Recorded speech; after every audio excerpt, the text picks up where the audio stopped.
Hey, Acts chapter 11 we're looking at now. Here we see Peter having to explain sort of why he talked to the Gentiles.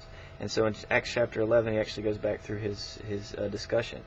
Now at this point, really the only Christians, or as we call them Christians, were the Jewish people. And so it was a little weird for him to be reaching out, especially the guy who's like in charge of the entire Christian church, reaching out to the Gentiles. But this was something that Peter definitely wanted to deal with.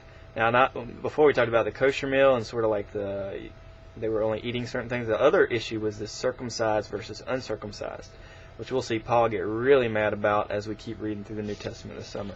But the other thing is that Peter recognized that Holy Spirit had been given to the Gentiles and that it was something that needed to be done.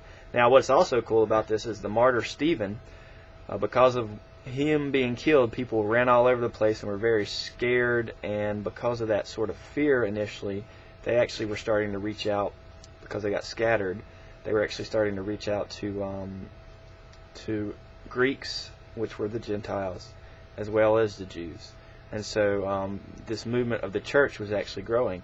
And what's really cool is the first time that anybody, the first time anybody were called Christians was at Antioch. So that means Antioch is number one. Antioch is number one. Woo!